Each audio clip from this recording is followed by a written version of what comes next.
매년 절기가 돌아올 때마다 어떤 본문으로 함께 나눌지를 고민을 하게 됩니다.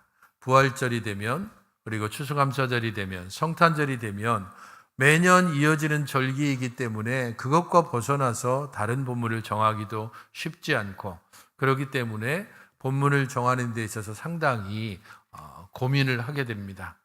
올해 추수감사절에서 함께 나눌 감사의 내용들을 어떤 본문을 가지고 함께 살펴보면 좋을까 고민하다가 욥의 고백, 우리가 너무도 잘 알고 있는 이 욥의 고백을 통하여서 가장 고통과 어려움과 원망을 할 수 있는 시기에 감사했던 욥의 모습이 또 우리들의 지금 어려운 여러 여건 속에서도 우리 자신들이 어떻게 하나님께 소망을 가지고 살아가야 되는지를 함께 살펴볼 수 있는 구절이다 싶어서 오늘 욥을 통하여서 우리가 함께 주 앞에서 어떻게 살아야 되는지, 우리들의 신앙은 어떤 신앙인지를 함께 살펴보기를 원합니다. 길게 설명을 하기가 좀 그래서 칼럼에 오늘 이 설교의 전반부에 해야 될 그런 내용을 실었습니다. 여러분들이 집에 가셔서 이 칼럼 내용을 보시면 찬송가 66장 다 감사드리세라고 하는 이 찬양이 어떻게 만들어졌는지 그 배경과 내용들을 살펴볼 수가 있습니다.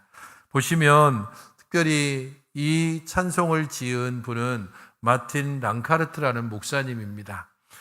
유럽에서 여러 많은 전쟁이 있었지만 수많은 종교 전쟁들이 또 있었습니다. 그 유럽의 마지막 종교 전쟁이 30년 전쟁이고, 이 30년 전쟁 중에서 고통과 어려움 가운데 하나님께 불렀던 찬양이 찬송가 66장에 다 감사드리세라고 하는 찬송가입니다.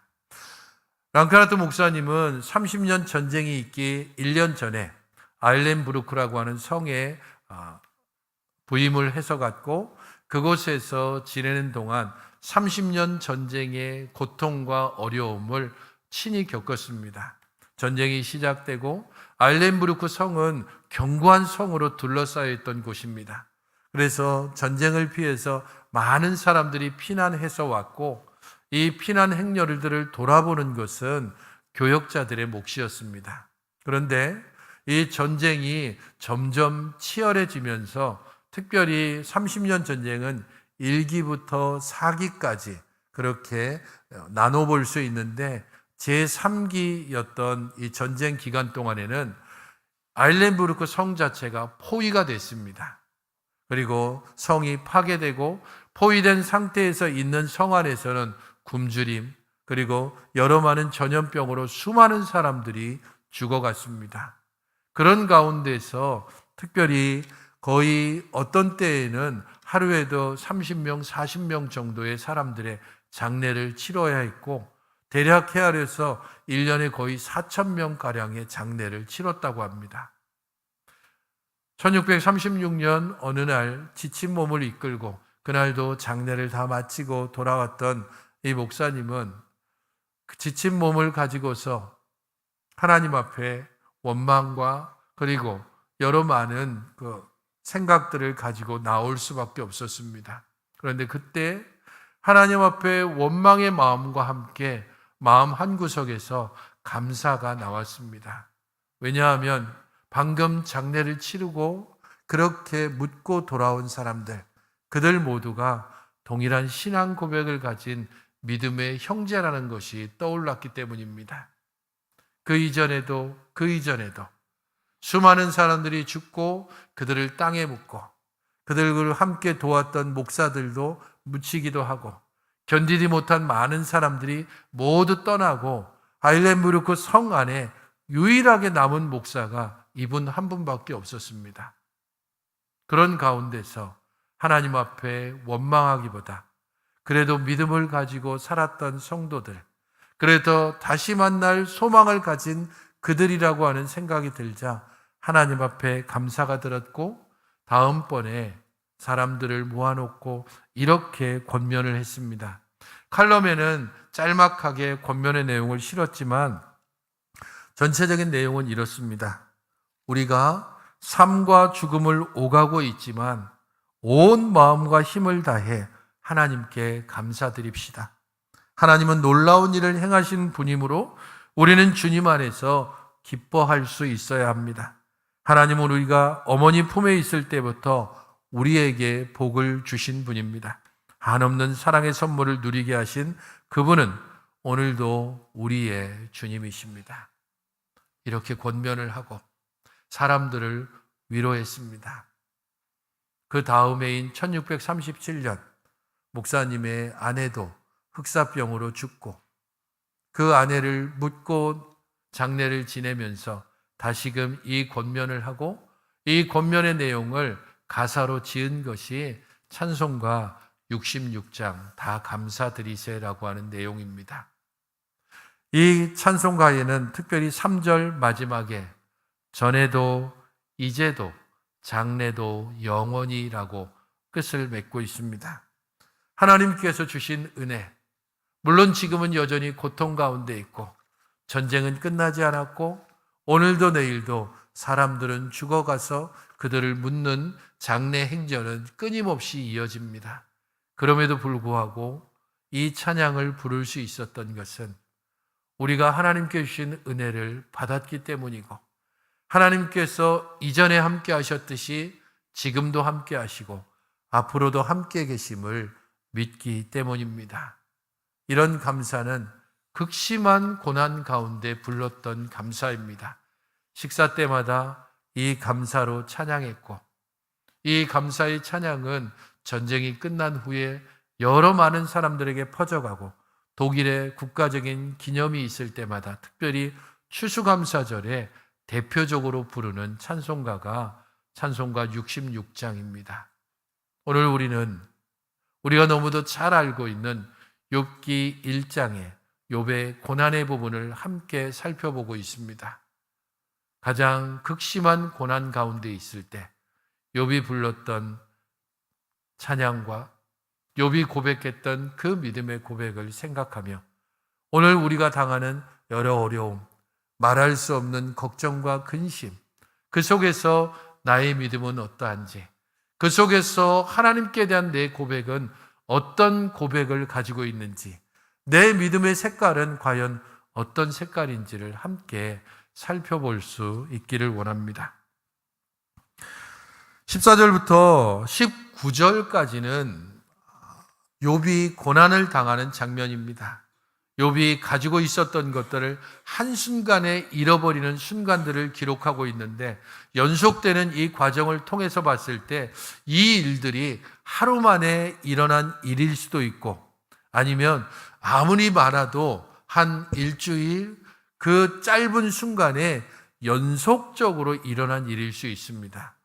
흔히 우리가 이야기하는 것처럼 엎친 데 덮친 격일 뿐 아니라 엎치고 덮치고 누리고 짓밟히는 그런 상황들, 그래서 숨을 쉴 수 없는 연속적인 고난의 순간이 14절부터 19절에 기록되어 있습니다. 욥의 고난과 관련해서 연속되어지는 이 14절과 19절은 총 4번에 걸쳐 이루어지는데 이 4번에 걸친 욥의 고난은 특별히 2가지로 나눠볼 수 있습니다. 보시면은 그 첫 번째 고난은 스바 사람들의 습격입니다. 갑작스럽게 이방인들이 습격해서 곡식과 짐승을 빼앗고 종들을 죽였습니다. 이것과 유사한 것이 세 번째 종이 아래인 겁니다. 갈대아 사람들이 갑자기 습격했고 그래서 낙타와 종들을 뺏어갔습니다. 아무리 조심한다 한들 호시탐탐 침략하고 그리고 사람들을 약탈해가는 이방인들의 약탈을 막을 수가 없습니다. 하나님께서 하신 일이라기보다는 그냥 일상적으로 일어나는 일입니다. 누가 생각이나 해봤겠습니까? 갑작스럽게 쌍둥이 타워에 그렇게 있는데 갑자기 비행기가 충돌해서 그렇게 건물이 무너질 줄. 한강 다리를 건너고 있는데 갑자기 다리가 끊어져서 그렇게 목숨이 끊어질 줄. 다녀오겠습니다라고 그렇게 아침에 인사하고 나간 사람이 저녁에 싸늘한 시체가 되어서 내 앞에 놓여질 줄을 누가 상상이나 할 수 있겠습니까? 그런데 그런 일들이 지금도 일어나고 있습니다. 그리고 우리에게도 일어날 수 있습니다. 가령 우리가 이렇게 예배를 잘 마치고 함께 식사의 교제를 하고 겨자씨 모임을 다 끝내고 그렇게 저녁에 즐겁고 감사한 마음으로 가고 있는데 갑작스런 전화가 와서 우리의 부모님이 혹은 우리의 자녀가 혹은 우리의 성도들 중에 한 사람이 사고를 당하는 소식을 들을 수도 있습니다. 너무도 황당하게 우리가 막을 수 없는 그런 사건, 사고들이 우리 주변에 널려 있습니다. 그런 일들은 우리가 막을 수 없지만 두 번째와 네 번째는 성격이 좀 다릅니다.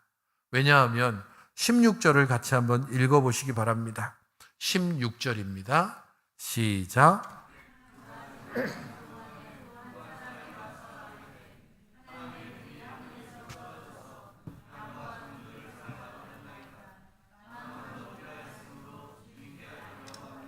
뭐라고 얘기하고 있습니까?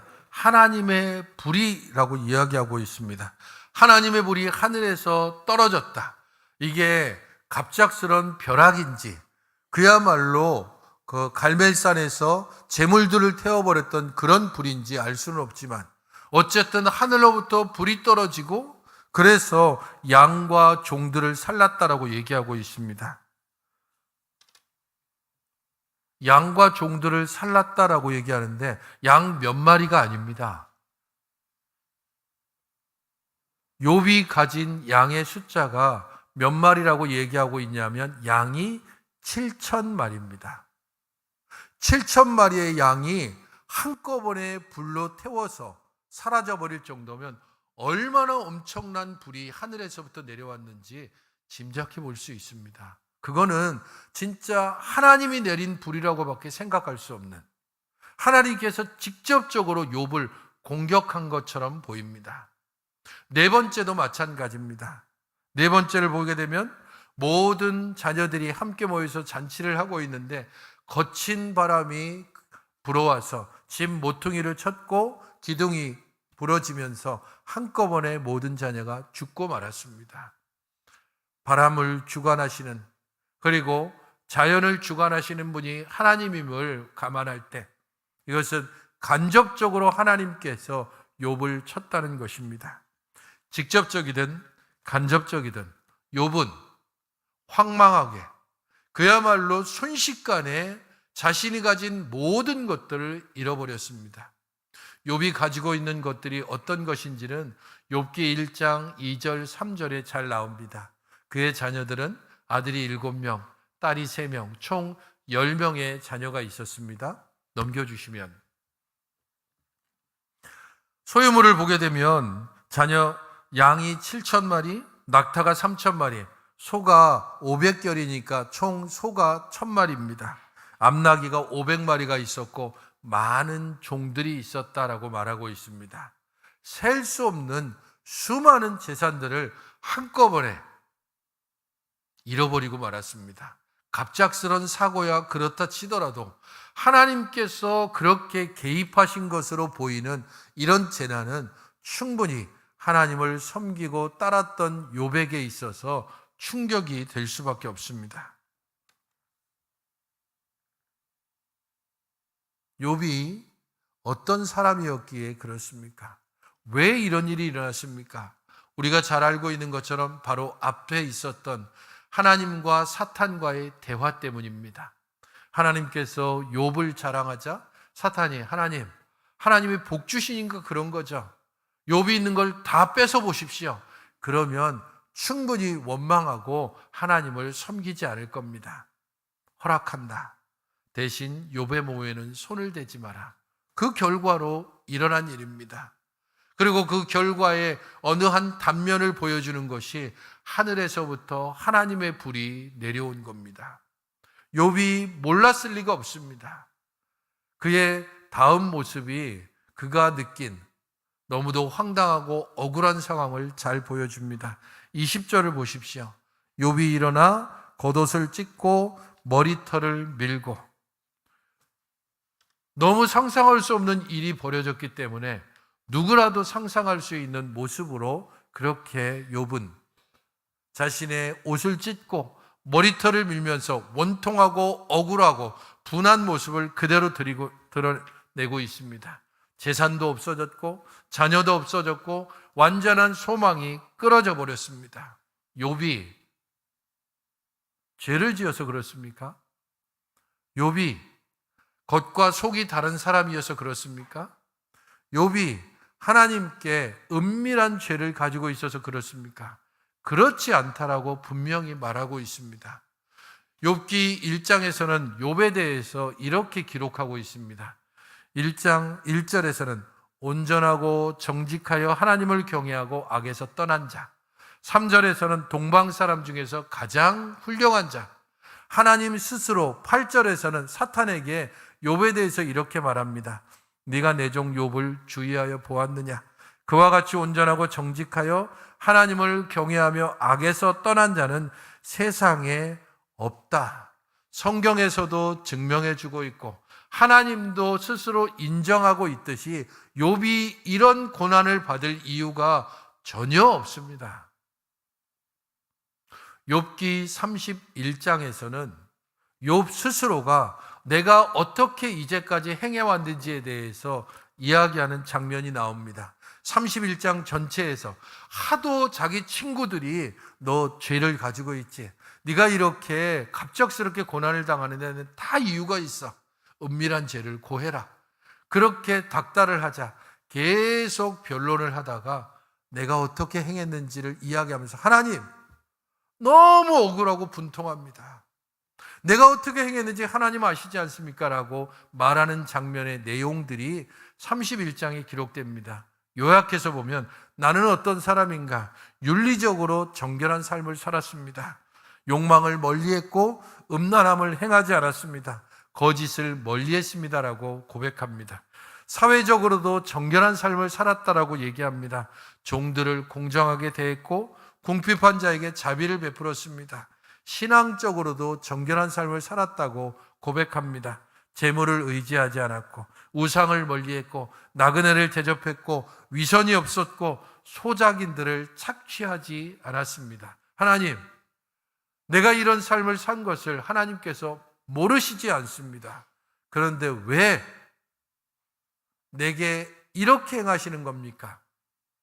옷을 찢고 머리털을 밀었을 때 그렇게 충분히 말할 것으로 보였는데 전혀 예측하지 못한 행동이 그 다음에 나옵니다. 땅에 엎드려 예배하며입니다.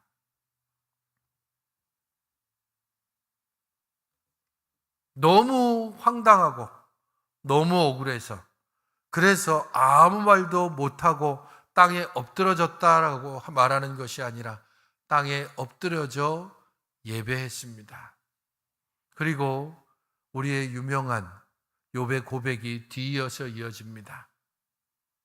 내가 알몸으로 나왔은즉 알몸으로 돌아갈 것이다. 주신 자도 여호와시고 거두시는 자도 여호와이시다. 여호와의 이름이 찬송을 받는 것이 마땅하다라는 것입니다. 자신의 소유한 모든 것들, 그 수많은 양, 낙타, 암나기, 소, 자녀들, 종들, 그 모든 것들, 헤아릴 수 없는 사람들이 부려워하는 욥이 손에 쥐었던 모든 것, 그 모든 것을 하나님께서 주셨다라고 고백하고 있습니다. 하나님이 주셨기 때문에 하나님께서 거두어 가시는 것이 마땅하다라고 고백합니다. 욥의 선함 때문이 아니고 선행 때문도 아니고 자비 때문도 아니고 하나님을 잘 섬겼기 때문도 아닙니다. 하나님께서 욥에게 그냥 주신 것입니다.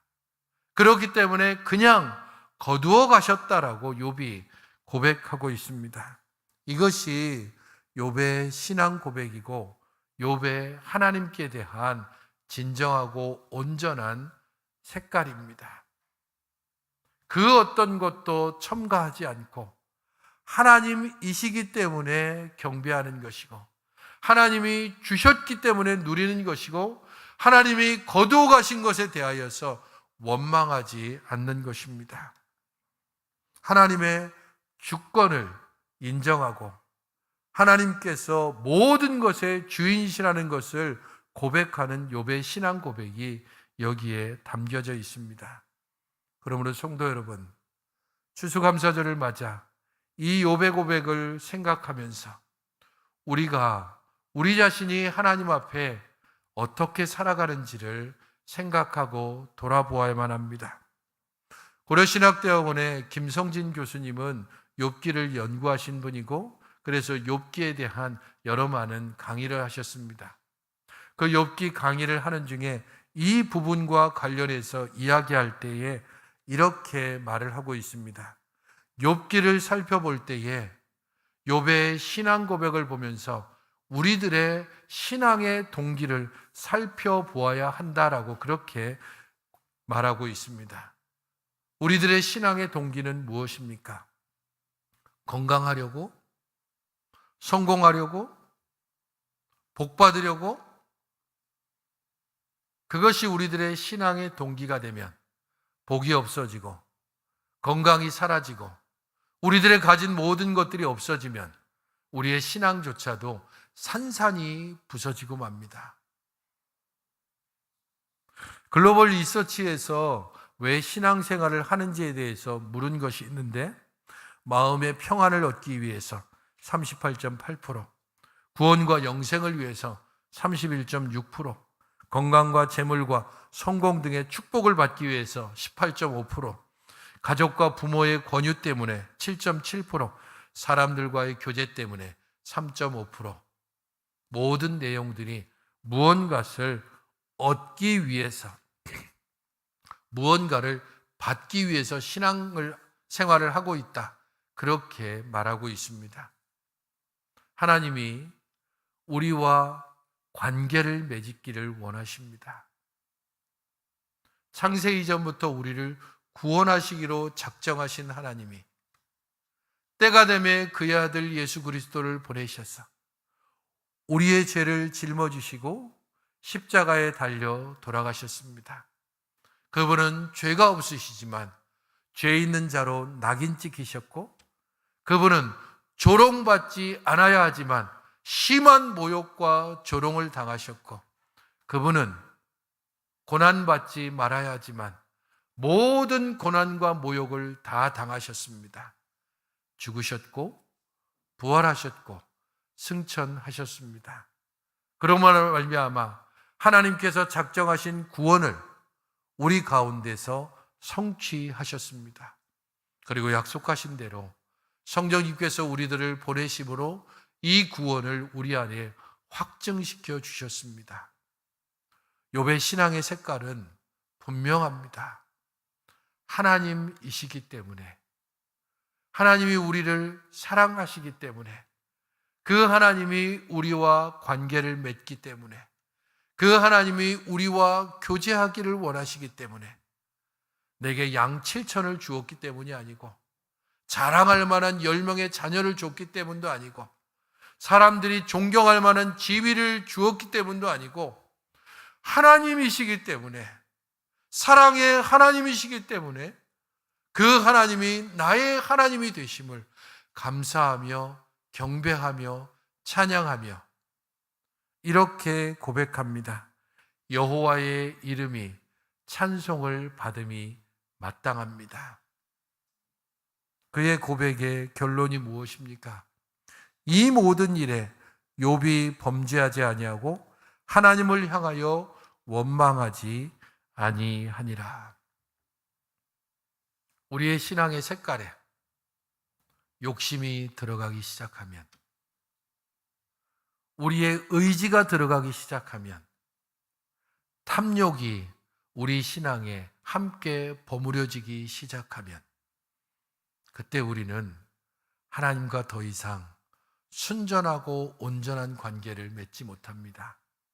하나님이 주지 않으면 불평과 원망하게 되고, 하나님이 내게 베풀지 않으면 하나님께 대들며 따지기 시작합니다.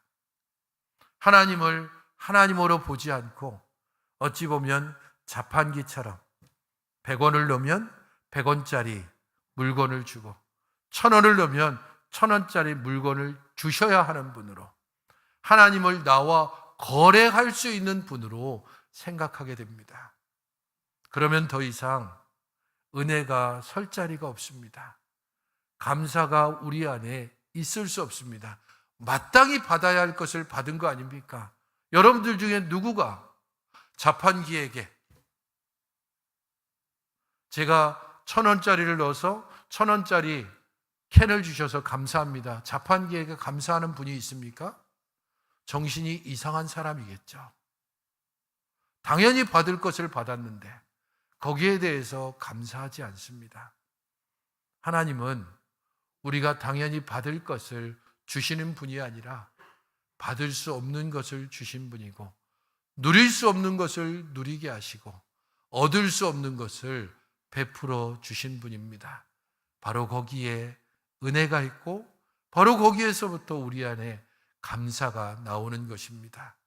욥의 고백은 바로 거기서부터 출발하고 있고, 그것 때문에 모든 것을 빼앗긴 바로 그 지점에서도 내가 알몸에서 나왔고 알몸으로 돌아갈 것입니다. 하나님이 주셨고 하나님이 거두어 가십니다. 그렇기에 나는 하나님을 원망할 수도 없고 하나님만을 온전히 찬양할 뿐입니다. 이 욥의 고백이 우리의 고백이 되기를 소망합니다. 이런 고백은 로마서 8장 28절을 온전히 믿을 때에만 나올 수 있습니다. 함께 로마서 8장 28절을 함께 봉독하겠습니다. 시작. 우리가 알거니와 하나님을 사랑하는 자 곧 그 뜻대로 부르심을 입은 자들에게는 모든 것이 합력하여 선을 이루느니라. 모든 것이 합력하여 선을 이룹니다.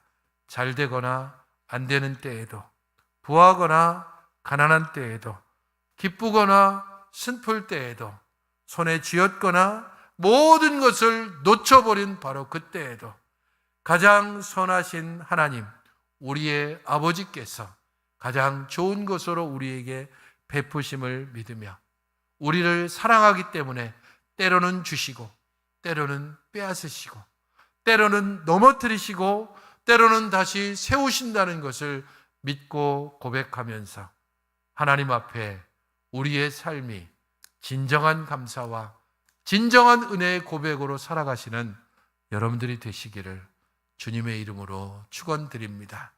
기도하겠습니다. 하나님 아버지, 저희들을 불쌍히 여기시고 긍휼히 여겨주셔서 하나님의 선하심과 은혜 가운데 살게 하시고 우리에게 베푸신 모든 것으로 감사할 뿐 아니라 또한 우리를 가장 선하게 이끄심으로 인하여 감사하게 하여 주시옵소서. 하나님의 하나님 되심을 온전히 고백하며 우리가 하나님의 자녀로서 마땅히 드릴 찬양과 마땅히 드릴 감사로 우리의 일상을 살아가게 하여 주시옵소서. 예수 그리스도의 이름으로 기도하옵나이다. 아멘.